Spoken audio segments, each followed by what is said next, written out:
Time Warner Cable is pleased to be an underwriting sponsor for Carolina Week. Coming up on the February 4th edition of Carolina Week. Tomorrow's a big day for the presidential candidates. We'll give you the rundown about the Super Tuesday showdown. I'm Andrew Wooden. Election fever has hit UNC, and not just in the national races. In sports, the swimming and diving team made a big splash this weekend. We'll have the details. Weathercaster Mallory Nichols will let us know if the spring-like temperatures are here to stay. All that and a polar plunge for charity. Carolina Week starts right now.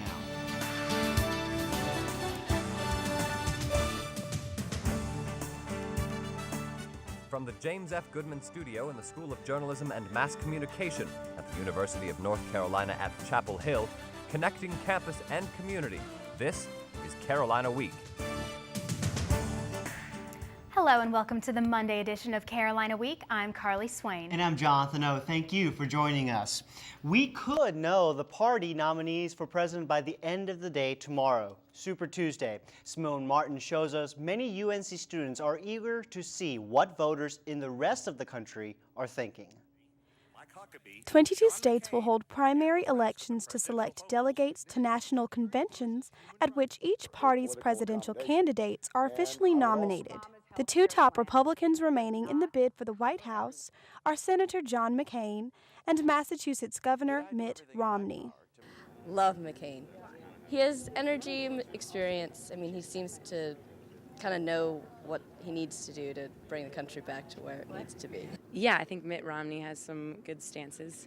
With North Carolina Senator John Edwards out of the race, Senators Hillary Rodham Clinton and Barack Obama are the final contenders left vying for the Democratic ticket. Obama seems to be a favorite here at UNC. I feel like Obama really represents, to me, youth and the possibility of something truly different, where Hillary is going to be more just like legislation. I feel like Hillary Clinton is kind of like status quo politician, and Barack's maybe young enough that he can turn things around. But we should know a lot more tomorrow night. In Chapel Hill, I'm Simone Martin, Carolina Week. National pundits say John McCain could wrap up the Republican nomination tomorrow, but the Democratic race is so tight, Hillary Clinton and Barack Obama might have to fight beyond Super Tuesday.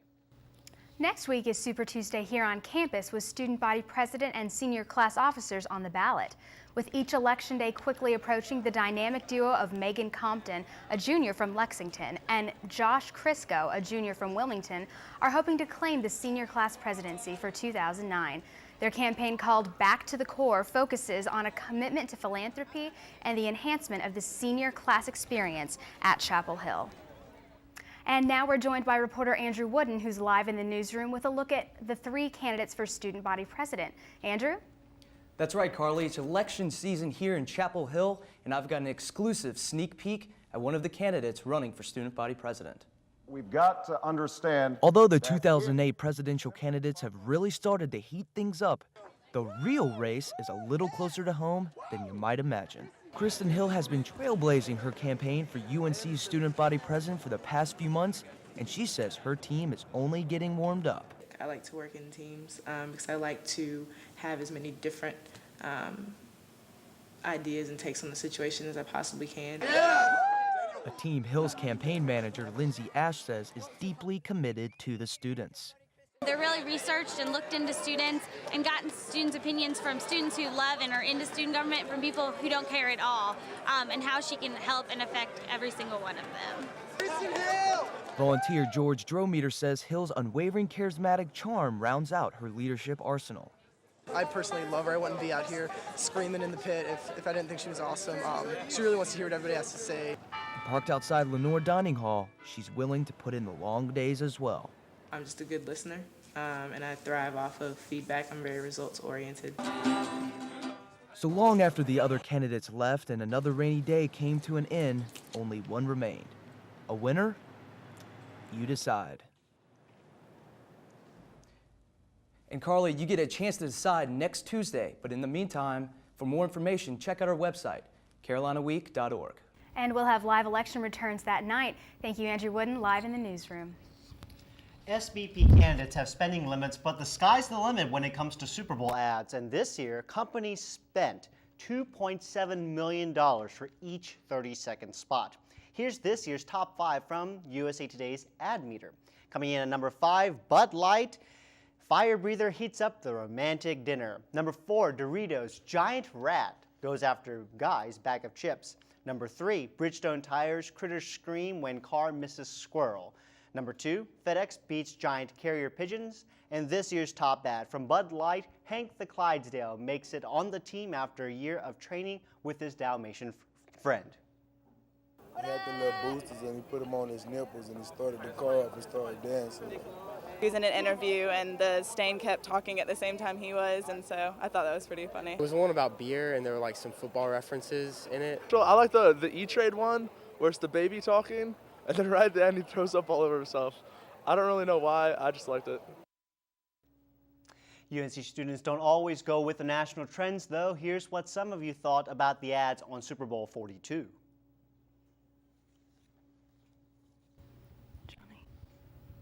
While many of us, we apologize for that, while many of us were partying and watching the Super Bowl last night, some of us were hard at work. And coming up, we'll tell you about some UNC students who are saving lives.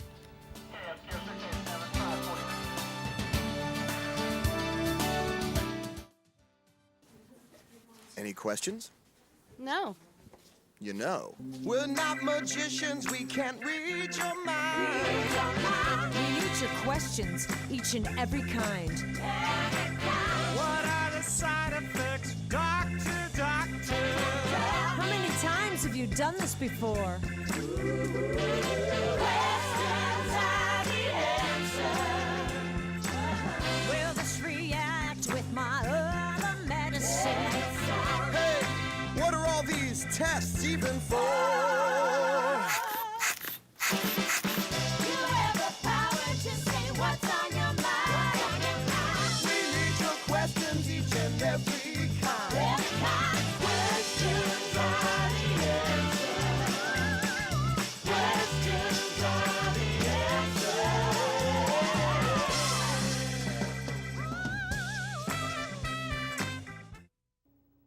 For most students, the weekend is a great time to catch up on homework, sleep, or spend time with friends. But Elizabeth Crumpler shows us some UNC students who work hard every weekend to save lives.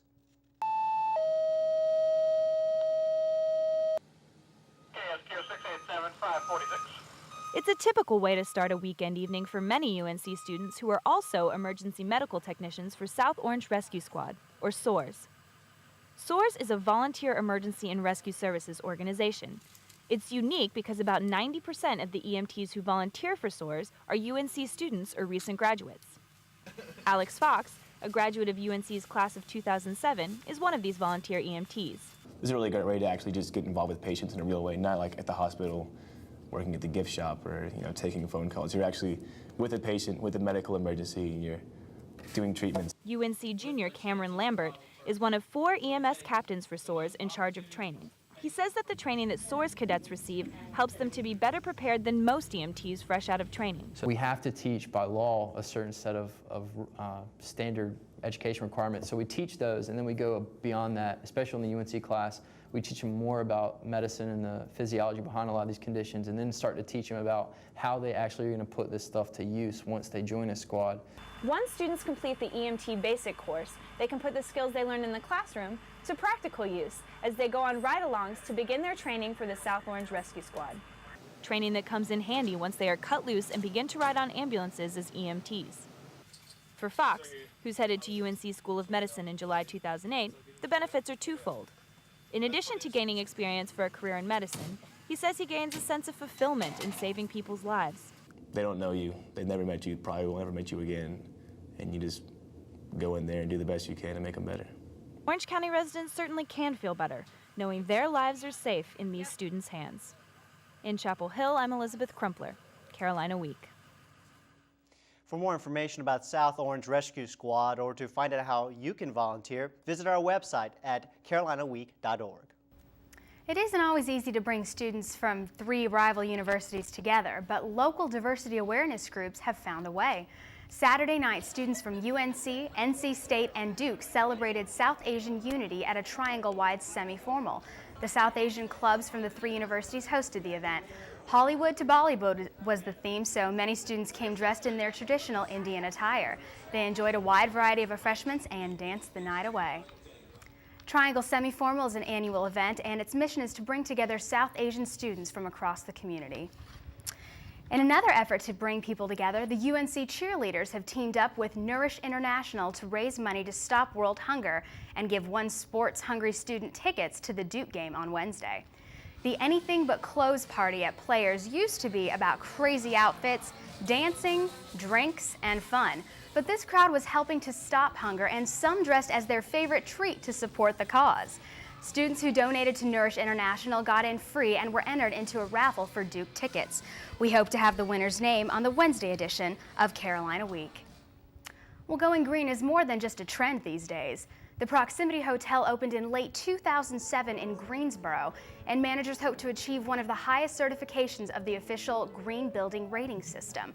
The hotel thrives on its 70-plus sustainable practices, using 40% less energy and 30% less water than a regular hotel. And almost everything you see is made from recycled materials, from the fabric on the chairs to these pencils made from recycled currency. But some people have to wonder, why Greensboro? It's no longer so much a fad to be, to have sustainable practices. It's really something everybody should hone. And we just wanted to set an example with this hotel. The hotel is named after the Proximity Manufacturing cotton mill that played a huge role in Greensboro's textile industry history. After gaining fame at the box offices, a murderous musical has made its way to the Triangle. Company Carolina performed Sweeney Todd the past 2 weekends at the Carrboro Arts Center. The show quickly sold out both Friday and Saturday nights. Andrew DiMartino led the cast, performing as Sweeney Todd, the demon barber on Fleet Street. A story of love and revenge, murder and mayhem, and of making pies. Sweeney Todd was a hit with the actors and audience. Cast member Sydney Hess said the play was successful even with only 3 weeks to produce it. I mean, this is the day after the last show. I think I'd have to take a week break before I could say I'd want to do it again. But it was a good experience. I'm glad I did it. The Carrboro Arts Center will host the Vagina Monologues by Eve Insler next on Friday. Well, a fire at the Orange County Animal Shelter damaged some of the bedding at the shelter, but luckily that's the only thing that was lost. The animals are doing just fine and are ready for adoption. Let's meet this week's featured pet. This is Blue, a 2-month-old lab hound mixed. For a puppy, he's very well behaved and even knows a few tricks.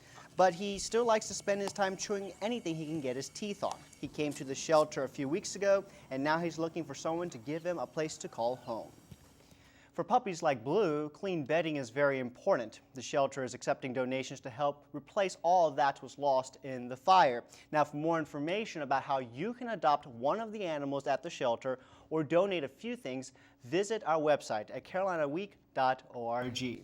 Well, it was so nice today, I would have to say, that I'm beginning to wonder if the groundhog was wrong about its forecast. Well, weathercaster Mallory Nichols joins us now. And Mallory, maybe you can interpret what we saw on Groundhog Day. It was awfully nice out this weekend, and it's going to stay that way for a couple of days, but I'll let you know when we come back if we'll have another wintry blast or not.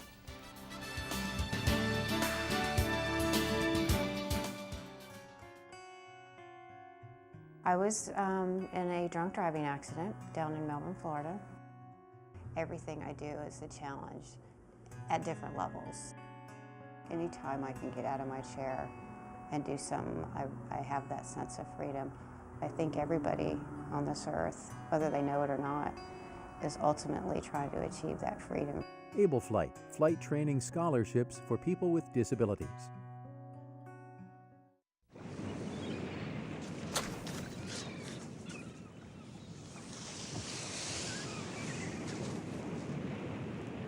Check it out, man. What is that? It looks like someone's belly. Yeah, probably lost it walking on the beach. Man, just leave it. Let's go.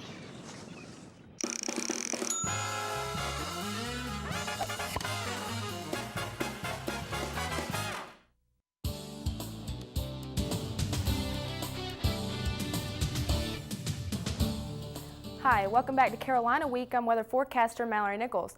We had a nice weekend of really warm and clear temperatures, or really nice weather this weekend, and that's going to stay with us. But is the winter over, or are we already into the spring? We'll take a look at that. Also, later this week, there's a little bit of a rain and cold front coming, so that could give us that break in the warm temperatures, the abnormally warm temperatures we've been seeing now. So we'll look at that later in the week, and then later on, I'll show you the rest of the United States and what's happening with them in contrast to what's happening with us right now. If we take a look at the National Satellite and Radar, you'll see there's a lot going on out there. There's an awful lot of green and clouds out there. If you take a look right through here, you can see this trough area. That's a big trough building out there that's causing all this rain pop up everywhere in the United States pretty much right now, especially to the northeast.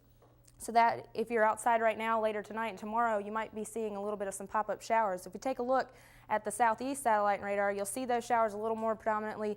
You can see Tennessee is pretty much being covered by some pretty severe showers right now, and that's going to start shift towards us. And Tuesday, we may see a little bit of those pop-up showers. We'll see if the mountains are going to block those from us or not. And then if we take a closer look at the Raleigh area, or the Triangle area, you'll see that there's a lot of cloud cover going on with us out there, and then there is a little bit of green sitting over the triangle. As you can see here, there's a little bit of green that's starting to pop up a little bit over the triangle that's causing those pop-up showers. So if you go outside, you may see a little bit of, or you may feel a little bit of sprinkles. If you go to the current satellite and radar, you can see that there is this huge trough area right here that's bringing those low pressure systems right there, and all the green that's associated with it. It's being pulled from the Gulf of Mexico, which is bringing us the warmer temperatures and also those chances of the showers as well. Then if we go to the Tuesday current or surface map, you'll see that's going to start to push east towards us. We're sitting in the high pressure system on Tuesday, which is going to bring us the warm temperatures. And then on Wednesday, you'll see it's pretty close to us. And then Wednesday evening or early afternoon, we'll be seeing those showers start to hit us. If we go to the 4-day forecast, you'll see that on Tuesday we have pretty nice weather with the high of 73 and a low of 59. And then Wednesday we have a chance of those showers about 60% with a high of 68 and a low of 35. And then Thursday and Friday we'll start to see those temperatures start to decrease a lot down into the 50s. Then if we take a look at the U.S. right now, you'll see there's a pretty big contrast. We have a little, we're sitting pretty clear right now, but pretty much to the north and northwest of us, they have a bunch of snow. And I don't know about you guys, but I love snow, so hopefully that dips down to us before the spring arrives. Well, that does sound like it might be pretty nice to get a little bit of snow for them, but I don't know about you guys. I'm looking forward to some flip-flop weather. So I'm excited about that forecast, Mallory. All right, thanks, Mallory. Well, the UNC Navy ROTC drill and color guard teams are back home after a trip to the Big Easy to compete in the 35th annual Tulane Drill Competition. Now, the meet takes place every year during the first week of Mardi Gras festivities, and this year it included more than 30 schools from across the nation, including the United States Military Academy. The members of the UNC team endured a rigorous training schedule to prepare them for the competition. We had about a month of formal practice, a couple times a week, meeting at the Armory throughout the weekend and even during our precious weeknights. But we had to do what we could to make sure we were in top shape to compete. The UNC team competed in 4 separate categories this year, and although the results haven't been posted yet, the UNC teams are expected to place high. And you know, it seems like that with all these different competitions, the athletes aren't the only one that are involved in, you know, these various competitions. That's true, and someone who knows all about those competitions is sportscaster Marissa May. Absolutely, yes. This weekend we saw some very tough competition for the Heels, and this week isn't going to get any easier for them. Coming up in sports, tonight's the night. The women's basketball team travels to enemy territory to play Duke.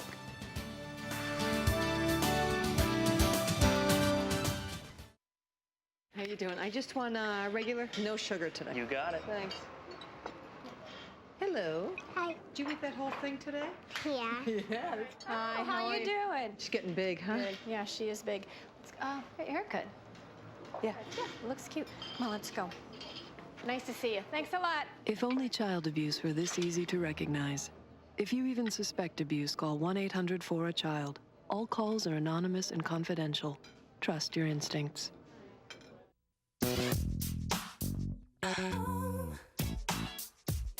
There's something about you, baby. I can't get enough. There's something about you, baby. I got you looking at me, I'm gonna call you bluff. There's something about you. The smallest moments can have the biggest impact on a child's life. Have you been a dad today? Down to the morning light.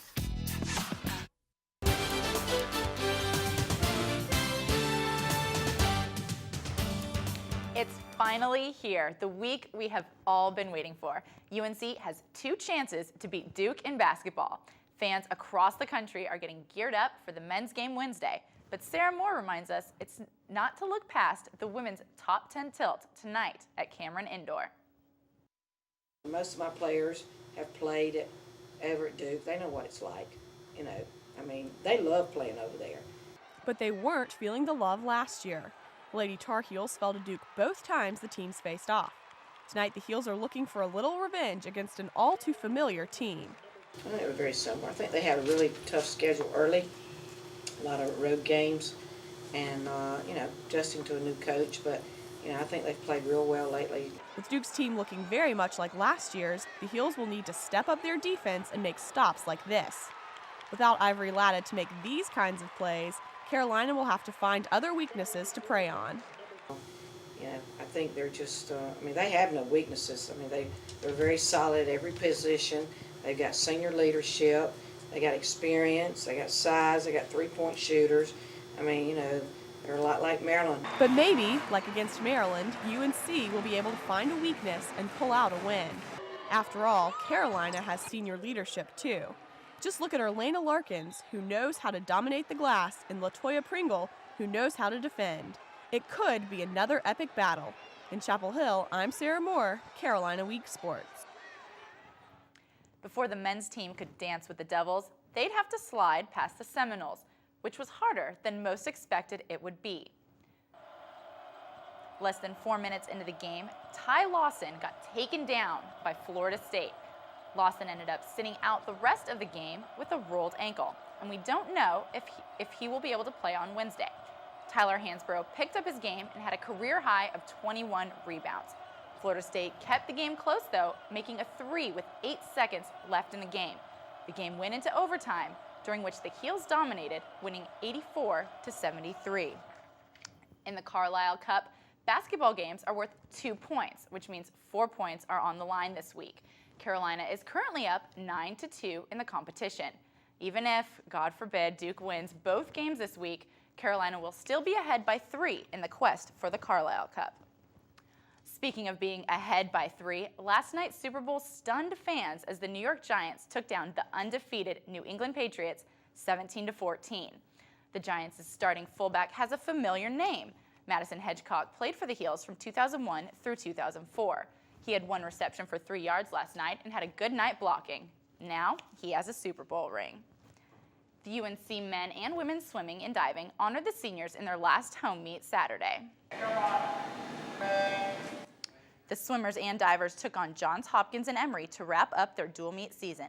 Both the men and women had big wins against both opponents. The men finished their regular season 6-2 overall and 4-0 in the ACC. The women are now 6-3 and 3-1 in the ACC. The Heels are looking forward to the ACC Championship meets in Atlanta at the end of this month. Coming off a 10-6 2007 regular season, the men's lacrosse team enters its next campaign ranked as high as 5th in the preseason polls. For a spring tune-up, the Heels played Drexel in an exhibition game. After an 8-4 first-half lead, the Heels used their physical toughness for every goal they got. Midfielder Sean Delaney found an opening and fired away, keeping the offensive engine burning. And attackman Billy Bitter had some nice moves with this turnaround shot, continuing to give the fans a taste of what's to come.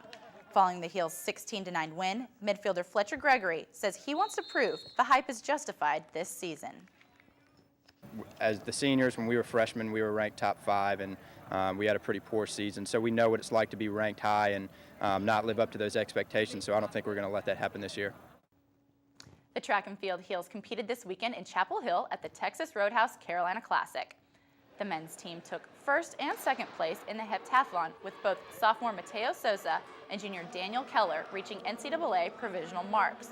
The Lady Heels had first place finishes from freshman Patience Coleman in the high jump, sophomore Kimberly Warren in the shot put, and by the women's 4x400 meter relay team. The Tar Heels return to action next weekend when they head to New York City for the New Balance Invitational. The number 17 ranked women's tennis team faced number 64 Minnesota Saturday afternoon. The women defeated Minnesota 7-0 after a tough battle at the number 2 seed in doubles. Sang and Durasek won their match in what most people refer to as overtime, carrying the Heels to victory. The singles followed. The Tar Heels didn't drop a set to win all their singles matches of the day. The Tar Heels also defeated Michigan Sunday afternoon. After winning 2 matches on Friday, the men's tennis team put its undefeated season on the line against Rice. The 10th-ranked Heels drew a large crowd, including athletics director Dick Bedour. David Stone had an intense doubles match that ended in a 6-8 defeat. Taylor Fogelman and Chris Kearney tried to get the Heels back on track, but suffered a surprise loss in a tiebreaker. The Carolina dropped 2 of the 3 doubles matches and tied in singles. So a tough start in doubles action leads to the 4-3 defeat, Carolina's first loss of the season.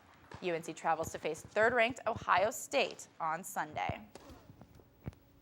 So we have an exciting weekend, or we just had an exciting weekend, and we're coming into what we also like to call our Big Duke Week. Women's are starting tonight, traveling to Cameron, and on Wednesday, the men are coming here to face the men's basketball team. It seems like it's going to be an intense week. Absolutely. Duke games always are. Sounds like a nice rivalry week set up for us. Thank you, Marissa. Well, I'm wondering, how much would it take for Johnny O to jump into some really cold water in the middle of winter? You know, I would do it because I'm just adventurous. But you know, coming up, we'll tell you about some people who were crazy enough to take the plunge.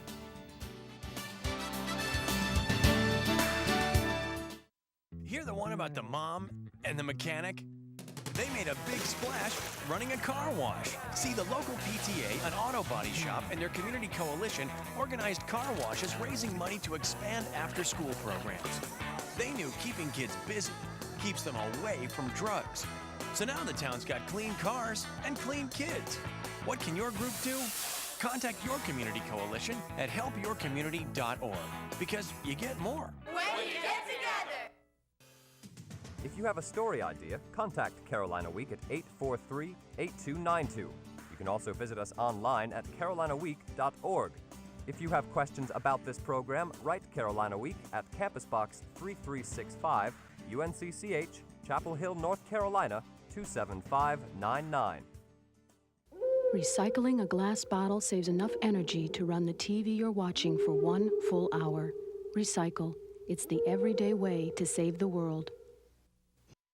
Well, swimming outdoors isn't usually an activity most people enjoy in February. That's true, but reporter Catherine Cannon tells us why some people in Raleigh were ready to take the plunge. On a cold winter morning, Lake Raleigh is usually still and quiet. But Saturday, there was nothing calm about it. The NC State Police Department's annual Polar Plunge brought people of all ages out in their craziest costumes for a cold swim. I was expecting it to be cold, but it was a lot colder than I thought when I first jumped in. But after you've been in there for a few seconds, you get used to it, and then unfortunately you have to come out. I would initially describe it at the beginning as refreshing, but right now it's a little bit chilly. So why go swimming in February? Participants brave the frigid waters every year to raise money for Special Olympics. This year, 18 teams raised more than $19,000. Officer Steve Carlton organized the event. It's a lot of hard work, but it's rewarding to be able to see at the end of the day, like, you know, how much we've been able to raise, and seeing like all the people get involved with it. Participants had to raise at least $50 each to take the plunge, but most raised much more. If somebody will give us some money, I'll go jump again right now. Individual plungers and teams received trophies for raising the most money, but all the participants were rewarded with a fun Saturday and a good feeling knowing they helped out a worthy cause. In Raleigh, I'm Catherine Cannon, Carolina Week. Well, it looks like despite how cold that water was, they really went into it with a good spirit and wanting to help raise money for the Special Olympics. What a great way to kick off February. I'd have to say it was pretty wild costumes out there. You didn't ask me about that beforehand. Pretty wild costumes. It's true, very wild. Well, that does it for this edition of Carolina Week. Thank you so much for watching. Hope you have a good night wherever you are.